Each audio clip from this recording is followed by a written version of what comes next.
want to start off by thanking everybody at Autzen Stadium tonight, which made an unbelievable atmosphere for our players, for the game, everyone that was on hand, a lot of recruits in town as well, former players, alumni.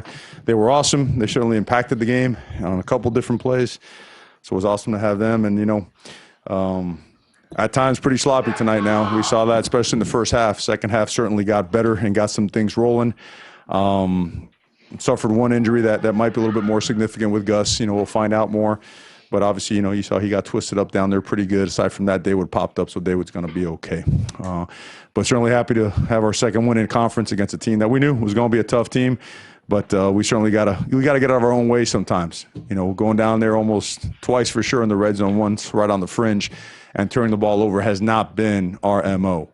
In fact, from a penalty standpoint and from a turnover standpoint, we've been really good. And tonight in the first half, we were not so. But good to see our guys rally, and good teams that are working their way to being good find a way to win those games. And our guys found a way to get that done tonight. Right here on the right, Ryan, front row. Mario, it seemed like CJ had a good burst tonight and was also catching the ball like he did last year out of the backfield. It was really off to a good start. Obviously, he's a big part of your game plan.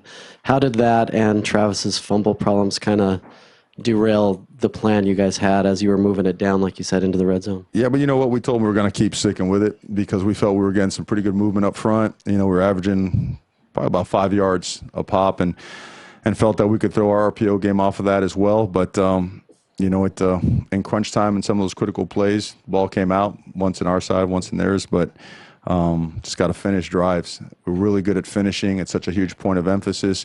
Got to do a better job coaching it. Obviously, it starts with that. But I thought the best part was that regardless of some of the things that were going on, we had penalties that we are very just not accustomed to having, is that no one flinched. And even though we might have been pressing, everyone encouraged each other, everyone pushed each other, and just took on the mentality, this is going to be a dogfight, and that's okay. Let's make sure that we buckle up, that we just tighten our chin strap a little bit tighter, we clench our hands a little bit tighter, and that we gear down and get ready to go play some good football. Front left, James. Follow up on that, Mario. First with CJ, what's the update on his ankle. injury? He twisted his ankle. I don't know how serious it is. I don't think it's serious enough to hold him out of the rest of the game, but it seems that x-rays are negative, so feel good about him being able to bounce back. And with Justin, at times it seemed like it was one of his more uncharacteristic performances. Frankly, at times he was forcing the ball between both the interception and the one where he hits Weaver in the shoulder when he's going for Breland, where it looked like Jawan was open underneath in particular. How did you assess how Justin played tonight? Well, I think these are tighter windows against his secondary now. It's not the same. I think on the interception, I thought Jalen had gotten such a good escape, second-level release on his man, that the defender actually undercut him, slid behind him.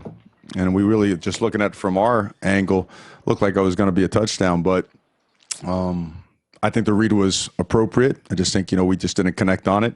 But I think he played not up to his potential. I think Justin played a good football game. I'm sure he'd like to have some throws back. He's always going to be hard on himself, but and we're going to always be very constructively critical of our guys and with feedback to make sure that we help them get better. We're certainly a very eye-to-eye and face-to-face operation. We don't pull any punches, but proud of the way he bounced back and the way he continued to help lead this football team to a victory tonight. Front left, Matt. How much of a luxury is it knowing your defense can play the way they did to give your offense time to kind of figure things out? And just what did you make of their overall play? Yeah, it's great to have, but we certainly don't want to become completely dependent on that because you're gonna have to do more than that. And if we would have played the first half like we did the second half, we'd be more like what we're accustomed to. But we really, really struggled to get out of our own way. And the more as we watched it, it was an effort. It wasn't an attempt to do things the right way. Excuse me, maybe were we pressing a little bit? Were we a little bit rusty for not playing last week? You could point to a million different things. It doesn't matter, and there really is no excuse. We got to do a better job. All of us do. But again, that's fine. When you play good football teams and you play conference games, to be able to buckle up or buckle down like we did and come back and win that football game, proud of our guys.